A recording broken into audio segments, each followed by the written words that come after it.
Hello friends, welcome to Bharathi వంటలు. భారతి వంటలు ఈరోజు స్పెషల్ మటన్ కీమా కర్రీ. చాలా అంటే చాలా బాగుంటుంది, చాలా టేస్టీగా ఉంటుంది. చూడండి ఎంత యమ్మీగా ఉంది, ఎంత కలర్ఫుల్గా, ఎంత యమ్మీగా స్పైసీగా ఉంది కదా. చూస్తుంటేనే నోట్లో నీళ్ళు ఊరిపోతున్నాయి. తెలంగాణ స్టైల్లో మటన్ కీమాని ఏ విధంగా చేయాలో ఈరోజు చూపిస్తాను. కొత్తగా చేసేవారు కూడా ఈ వీడియోని చూస్తూ చేసుకోండి. సింపుల్గా ఈజీగా ఏ విధంగా చేయాలో చూపిస్తాను. మటన్ కీమాని ఇదివరకు ఎప్పుడు చేయకున్నా సరే ఈసారి కొత్తగా ట్రై చేస్తున్నా కానీ ఏం టెన్షన్ పడకుండా ఈ వీడియోని చూస్తూ చేసుకోండి. నేను చెప్పిన కొలతల్ని అలాగే టిప్స్ని పక్కగా ఫాలో అవుతూ చేసుకున్నారంటే స్పైసీ ఎమ్మి మటన్ కీమా కర్రీ ఈజీగా సింపుల్గా మీరు కూడా చేసేయచ్చు. ఈ వీడియోని ఎక్కడ స్కిప్ చేయకుండా చివరి వరకు చూడండి. ఈ వీడియోని చివరి వరకు చూసి నేను చెప్పిన విధంగా చేసుకున్నారంటే సూపర్గా చేసేసుకోవచ్చు. మీరు కూడా ఈజీగా సింపుల్గా మటన్ కీమా కర్రీని చేసేసుకోవచ్చు. చాలా అంటే చాలా టేస్టీగా ఉంటుంది. చూస్తుంటేనే ఇంత టెంప్టింగ్గా ఉంటే తింటే ఇంకెంత బాగుంటుందో చూడండి. చాలా అంటే చాలా బాగుంటుంది. ఈ రెసిపీని మాత్రం అస్సలు మిస్ చేయకండి. కంపల్సరీగా ఒక్కసారి రెసిపీని నేను చెప్పినట్టుగా చేసి చూడండి. తెలంగాణ స్టైల్లో స్పైసీ మటన్ కీమా కర్రీని చేసేసుకోండి మీరు కూడా ఈ వీడియోని చూస్తూ. ఫ్రెండ్స్, నాదొక చిన్న రిక్వెస్ట్, మీరు ఈ వీడియోని ఫస్ట్ టైం చూస్తున్నట్టయితే మా ఛానల్ని సబ్స్క్రైబ్ చేసుకోండి.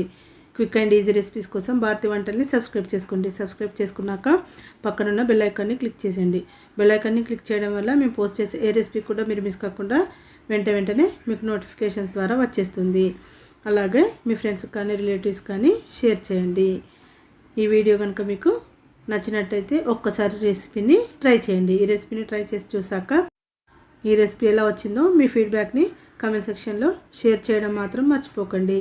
అలాగే ఈ రెసిపీ మీకు కనుక నచ్చినట్టయితే ఒక లైక్ చేయండి.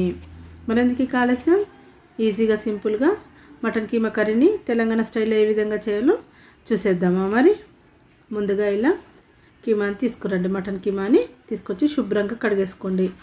7-8 సార్లు మాత్రం కంపల్సరీగా కడగండి. శుభ్రంగా నీళ్ళలో 7-8 సార్లు కడగండి. కడిగేసి నీళ్ళని మొత్తం వంపేసుకోండి. నీళ్ళని మొత్తం వంపేసి పక్కన పెట్టుకోండి. నేను ఇది అరకిలో కీమాకి చెప్తున్నాను కొలతలు. అరకిలో కీమా తీసుకొచ్చి ఇలా శుభ్రంగా కడిగేసి నీళ్ళని మొత్తం వంపేసి పక్కన పెట్టుకున్నాను. ఇప్పుడు స్టవ్ వెలిగించి ఒక కుక్కర్ పెట్టుకొని అందులో 4 టేబుల్ స్పూన్స్ లేదంటే 5 టేబుల్ స్పూన్స్ ఆయిల్ వేసుకోండి. ఆయిల్ కాస్త వేడెక్కాక అందులో సాజీరా 1 టీ స్పూన్ వేసుకోండి. అలాగే బిర్యానీ ఆకు 2-3 వేసుకోండి. అలాగే ఉల్లిపాయలు సన్నగా కట్ చేసి వేసుకోండి. ఒక పెద్ద ఉల్లిపాయని సన్నగా కట్ చేసి వేసుకోండి. వీటన్నింటిని బాగా ఆయిల్లో ఫ్రై అవ్వనివ్వండి. మరీ ఎక్కువగా ఫ్రై చేయకండి. పచ్చివాసన పోయే వరకు ఫ్రై చేసుకుంటే సరిపోతుంది. అలాగే ఇందులో శుభ్రంగా కడిగిన కరివేపాకును వేసుకోండి. వేసి ఒక్కసారి స్పూన్తో బాగా కలపండి. స్టవ్ని హై ఫ్లేమ్లోనే ఉంచండి. అలాగే కొత్తిమీరని శుభ్రంగా కడిగేసి కొద్దిగా వేసుకోండి సన్నగా తరిగి. అలాగే పుదీనా కాస్త ఎక్కువగా వేసుకోండి. పుదీనాను కూడా శుభ్రంగా కడిగేసి వేసుకోండి. వేసి వీటన్నింటిని బాగా ఫ్రై అవ్వనివ్వండి. ఇవి బాగా ఫ్రై అయ్యాక ఇప్పుడు ఇందులో వెల్లుల్లి పేస్ట్ వేసుకుందాం. అల్లం వెల్లుల్లి పేస్టు. వీటిని ఫ్రై అయ్యేంత వరకు స్టవ్ని హై ఫ్లేమ్లో పెట్టేసి బాగా ఫ్రై చేసుకోండి. ఇవి కాస్త ఫ్రై అయ్యాక ఇందులో అల్లం వెల్లుల్లి పేస్టు 1 టేబుల్ స్పూన్ వేసుకోండి. అల్లం వెల్లుల్లి పేస్టు నాన్ వెజ్కి కాస్త ఎక్కువగానే వేసుకోవాలి. అప్పుడే నాన్ వెజ్ కమ్మగా వస్తుంది, టేస్ట్ బాగా వస్తుంది. అందుకని కాస్త ఎక్కువగానే వేసుకోండి. 1 టేబుల్ స్పూన్ వేసుకోండి.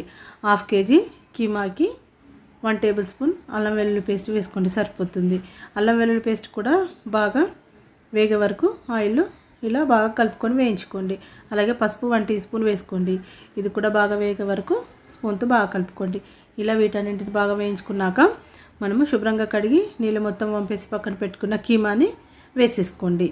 వేసేసి స్టవ్ని హై ఫ్లేమ్లో పెట్టేసుకోండి. అలాగే హై ఫ్లేమ్లో ఉంచేసి బాగా ఆయిల్లో మగ్గనివ్వండి. ఈ కీమాని 5 మినిట్స్ వరకు ఆయిల్లో బాగా మగ్గించుకోండి. హై ఫ్లేమ్లో పెట్టేసి ఆయిల్లో ఎంత బాగా మగ్గితే అంత బాగా ఉంటుంది టేస్ట్.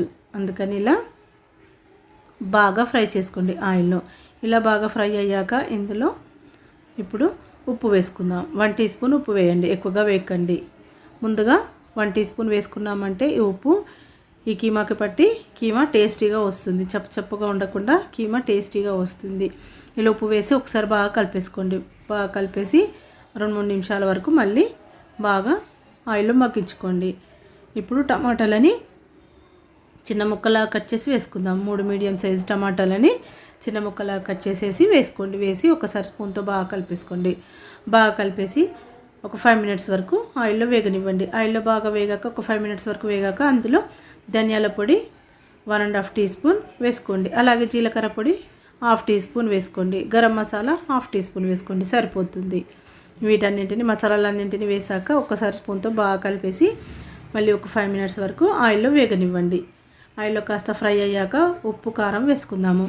ఉప్పు రుచికి తగినంత వేసుకోండి. నేను ఉప్పుని ఆల్రెడీ 1 టీ స్పూన్ వేసాను కదా, అందుకని మళ్ళీ 1.5 టీ స్పూన్ వేసాను. ఆల్రెడీ 1 టీ స్పూన్ వేసాము, మళ్ళీ ఇప్పుడు 1.5 టీ స్పూన్ వేస్తే కరెక్ట్గా సరిపోతుంది.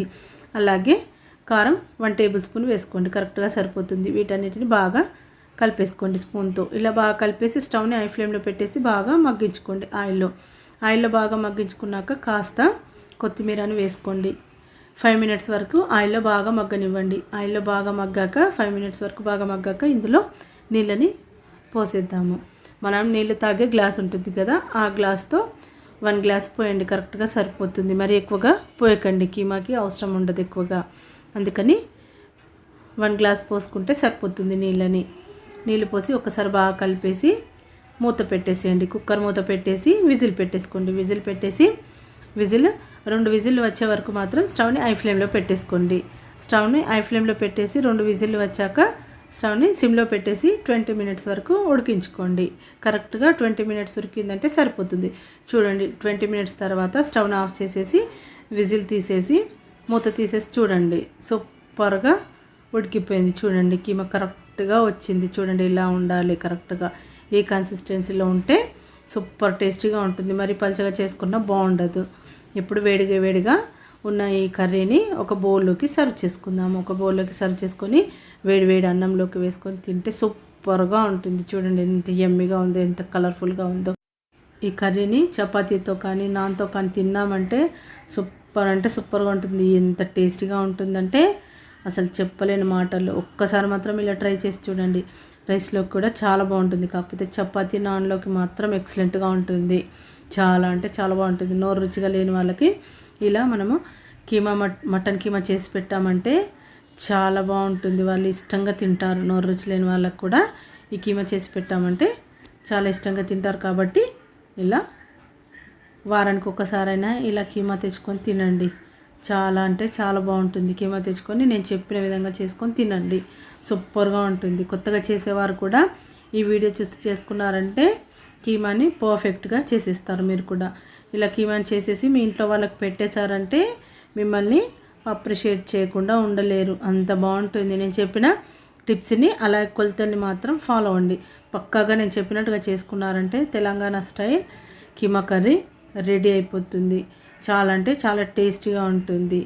చూసారుగా, ఎంతో ఈజీగా సింపుల్గా మటన్ కీమా కర్రీని ఏ విధంగా చేయాలో చూసేసారుగా. మరి ఎందుకు ఆలస్యం, ఈరోజే ఈ రెసిపీని ట్రై చేసేయండి. ట్రై చేసి ఎలా వచ్చిందో మీ ఫీడ్బ్యాక్ని కమెంట్ సెక్షన్లో షేర్ చేయడం మాత్రం మర్చిపోకండి. అలాగే ఈ రెసిపీ మీకు కనుక నచ్చినట్టయితే ఒక లైక్ చేయండి. క్విక్ అండ్ ఈజీ రెసిపీస్ కోసం మా ఛానల్ని సబ్స్క్రైబ్ చేసుకోండి. మరొక మంచి వీడియోతో మళ్ళీ కలుద్దాం. Thank you for watching friends.